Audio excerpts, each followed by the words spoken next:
Good morning, guys. Welcome back to another video. I'm just having my morning water right now and I'm gonna show you guys what I'm eating today. I know I was gone for a little bit. I was on vacation back in Minnesota with my friends. We went up to my friend's cabin and it was super awesome to just like be out on the water. And then I went to my parents' house, which also they have a house on a lake, so I got in lots of swimming. I got pretty sunburnt, which is funny because I feel like it's sunnier here in Arizona than it is in Minnesota, but we're like on the lake 12 hours a day, so that's why. A lot of you guys were asking me on Instagram like how I stay on track with my eating when I am traveling, and basically like me and my friend, we just went to Whole Foods. I bought a bunch of canned pinto beans, a bag of rice, some pico de gallo. I got avocados, cucumbers, and 2 5-pound bags of potatoes, and basically that's what I ate the whole time. So for breakfast I would make like 3 pounds of baked potatoes. That's what I had for breakfast every day. I had a burrito bowl for lunch, and then I just made like a sushi bowl for dinner. So it was really simple. I just basically made potatoes and rice and added stuff to it. Very simple. And yeah, that's just how I like to keep it when I'm traveling. Like even if I travel to a place, I always get an Airbnb so I can cook my own food, which obviously like we did go out to eat, and I did eat some like more vegan junky stuff, but 90% of my meals were what I eat at home, so that's just the way that it makes me feel best. But this morning I'm going to make some pancakes because I've really been craving them and I have everything to make them, so I'm going to show you guys how to make those, and I'm hungry, so let's start doing that right now. Okay guys, so for these videos I think I'm gonna start doing where I am just talking to you guys and not doing a voiceover, because then I can explain things better. So to make these pancakes, it's super simple. We're going to use 1.5 cups of rolled oats. Just put that in our blender. Don't mind my cat, he's just doing his thing. And then we are going to need 2 bananas. So these were frozen, and we also need 1/2 cup of water for this recipe. So what I did was I just put a 1/2 cup of boiling hot water over these bananas to just like defrost them a little bit. So we're gonna need 2 bananas chopped up and 1/2 cup of water. So what makes these super fluffy is we're going to use 2 teaspoons of baking powder, and these are like the fluffiest, best vegan pancakes. I mean, if you guys have ever tried them, let me know your review down in the comments box, because this is probably like the most popular recipe I have. Then we're going to add in 1/4 teaspoon of salt, which I don't really get out a new teaspoon thing, I just kind of wing it. You can also leave the salt out if you're just like SOS free. And then we're going to add in 1 teaspoon of vanilla. So you can also add cinnamon into this. You could add like cocoa powder if you want chocolate flavored ones. You could also add like PB2 or whatever into here. Just kind of, you know, if you want like peanut butter or chocolate flavored pancakes, just know that you can add that into here. If you're gonna add like blueberries or something, I would blend it first and then add the blueberries into the batter afterwards. So we're just gonna blend this really quick. I'm just going to get my little griddle pan thing out. I really need to buy a new one of these. This thing is like totally broken. But I swear, this is like the best nonstick griddle. I'll try to put it here so you guys can see better. So I'm just going to let the pancakes sit while this warms up, and I'm just gonna turn it on like medium heat for both sides. I really like this thing because there's a griddle side and then there's this flat side, but I also have waffle sheets or pans also that can go in here. So like you could use the same exact recipe and make waffles. So now we're just going to pour this slowly onto here. As you can see, it's like gotten pretty thick. And just depending on what size you want your pancakes. And then we're going to basically let these just kind of fluff up for about 2 minutes. I'll show you a trick on how to know when they're ready to flip. So this is like the hardest part, figuring out when to flip these things.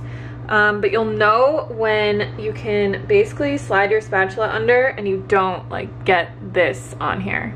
So it should be cooked enough on the edges to be able to like slide your spatula under and flip it. If this happens, make sure that you wipe this off, because or else it's just gonna continually stick to the pancakes. All right, so these are ready. You just wanna go through one side and then go under the other side. Just to like totally unstick it and then just flip it over. Woo. All right, so we'll cook these for about 2 minutes and then we just have a little bit more. This makes about 5 to 6, depending on the size that you make the pancakes. So just let these cook and then we're all done.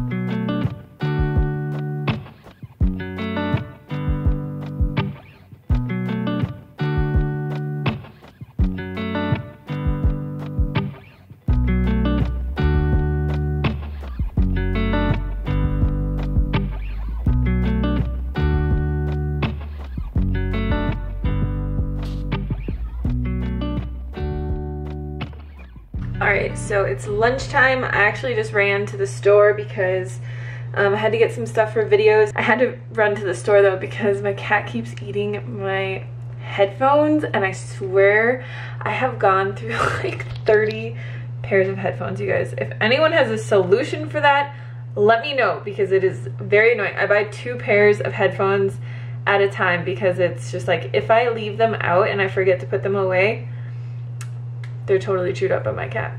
But anyway, I just got a little tiny grocery haul here. So I needed to stock up on some potatoes for fries. And then I really have been loving getting different berries. This is the perpetrator here, the headphone eater. I really love getting just like different kinds of berries, and I'll show you guys this because I'm gonna have it, I have it pretty much every day for like a snack. And I just chop them up and then I put a tiny bit of like maple syrup or coconut sugar on them and some soy milk, and it is so good. And then yeah, I just got some avocados. Another thing I do is I keep my potatoes in, sorry, my fridge is horrendous. Just ignore that. I keep my potatoes in this little crisper in my fridge because I think organic potatoes, they just like sprout so easily. So if I keep them in here, they will last for like a month, more than a month. And they do start to get like kind of soft over time. These are brand new, obviously, but it just helps. I mean, obviously I go through potatoes like very quickly, but if I leave them out even for 5 or 6 days, like they will start to sprout. So I just put them in here and they will last for about a month in here. So if your potatoes are sprouting prematurely, put them in. Oh my god. This is so embarrassing. Oh my god. Okay, we're getting out of here. Alright, so for lunch, I have a little bit of hash browns left to use up. So I'm gonna make my cheesy potato broccoli bake. And I'll leave the recipe down below for you guys. But I also just have some cheese sauce left to use, so that's why I'm making this. One tip is I highly recommend like making a big batch of this cheese sauce at the beginning of every week. And it's just like such a good thing to put on hash browns or put it on top of potatoes, put it on rice, put it on burrito bowls. Like I use it so much, so highly recommend making this, and I'll leave the recipe down below for you guys. So to make this super simple on myself, I'm gonna use all this broccoli. It's like whatever's left in here. I'm just gonna dump this in here. And then I'm just gonna take my kitchen shears and chop this up. I feel like this cooks a lot better if you chop up the broccoli in little small pieces. Like I would say a piece like that size is kind of like ideal. All right, so I have all this chopped up. I'm just gonna add in my cheese sauce, and then I'm just gonna add in my hash browns. So what I did was I baked it with tinfoil over it for 40 minutes, and then I just dumped the rest of the cheese sauce that I had on top, and then I broiled it for 15 minutes. And yeah, this is what I'm gonna have for lunch.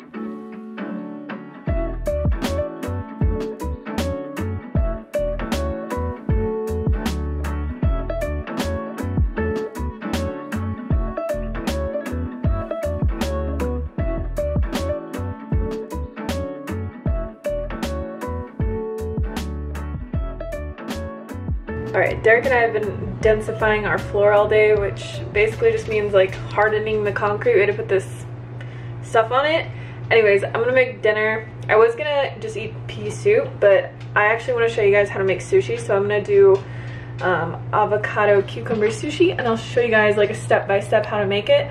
Also, let me know if you guys like when I have the overhead camera and I'm just like sitting there talking to you and explaining things versus just doing a voiceover. Okay guys, so for this sushi recipe, we're gonna need rice, and I always weigh my rice out because I've made sushi so many times and I feel like 150 grams of rice is like the perfect amount to put inside of the roll to make it like the best size, to make it just like, you know, a good size sushi roll and not like something that's like huge or not something that's like tiny. And I don't weigh out my food ever. I just do this for sushi rolls because if I don't do this, like I will make too much rice and then I'll have these sushi rolls that are just like busting apart. And then the next thing we're gonna add is just a little bit of rice vinegar. So I like to use the seasoned one, and I just add in like a tiny bit. Woo. So that was probably like a tablespoon of this for 2 sushi rolls. And you want to do this first because you want your rice to just like cool down a little bit. So I just got this out of my rice cooker, and this is actually just jasmine rice. You don't have to use sushi rice. If you're using brown rice, I would highly recommend using like a short grain brown rice. But yeah, this is just jasmine rice. So we're just gonna mix it up, and then we are going to just set this aside for a second so it can cool off, because if you put the rice on the sushi when it's super hot, it will always like rip the sushi and it's no bueno. Alright, so the next thing is we're going to need some nori. This is my favorite nori in the world. You guys ask me about this all the time. It is just a nori I get off Amazon. It's so much better because you get 50 sheets. It's also organic, and I feel like this is the least fishy nori that I've ever found. So I'll link this below for you guys. It's just by One Organic. I've never seen it anywhere else except for on Amazon. But I like that it comes in sheets of 50 because I think in the stores it's only like sheets of 10, and that ain't gonna last very long. And then you're just going to want a small bowl of water to dip your hands in. And inside my sushi roll, I have all this cucumber that I julienned, and then I have a quarter of an avocado. So I just used to julienne the cucumbers a peeler. This is, I'll link this as well. So it has like a slicing side and a julienne side. And if you just like julienne your cucumber, I just take the whole cucumber and do the whole thing. I eat sushi so much that like I just put the cucumber once I've julienned it in a container and I keep it in my fridge. But I'll link this below as well. It's probably my favorite little slicer thing. So what we're gonna do is take half of our rice and just put it onto the nori. And then you just want to wet your hands a little bit. Make sure your hands are clean. And we're just gonna spread this out over like half of it. You just wanna leave a little bit on top. So I never get super crazy about trying to make this perfect. And then we're just gonna put our cucumber and avocado in here. So one of the reasons that I use less rice is because I like to put a ton of veggies in here. And when I use 150 grams of rice, I'm trying to get this so you can see it better.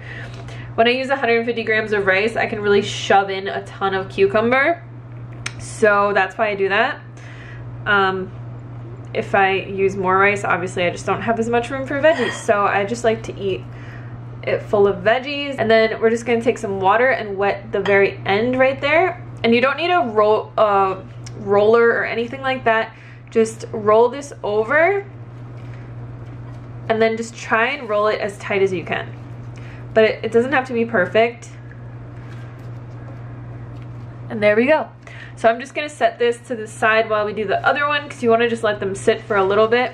And you can use so many different like things in sushi rolls. You could put some marinated tofu in here, marinated mushrooms. You could put julienne carrots, sweet potato. What else do we put in there? Just like any kind, like people like to put sprouts in here a lot of the time, or mango is really good as well. All right, so I'll just show you guys kind of how to cut these like the best way. The biggest trick here is to wet your knife. So you want to just wet your knife under the sink, Alright, so I just like to cut them in half. You probably need to wet your knife a few times. And then I just cut slices from that half. Then you got perfect little sushi rolls. So I really like to eat my sushi with wasabi. This is just like an authentic Japanese wasabi that I got at Whole Foods. And then I always like to also eat it with sushi ginger. And then for dipping sauce, I always just mix together coconut aminos and a tiny bit of tamari, because I feel like tamari on its own is just like too strong. And then if you want to get really fancy with this, you can put some sesame seeds on top. And that is it, guys. So this is what I'm having for dinner. I hope this was helpful for you guys. Let me know if you like these little talk throughs in the comments box below. And I'm gonna go eat my dinner. I'll see you guys on the next video.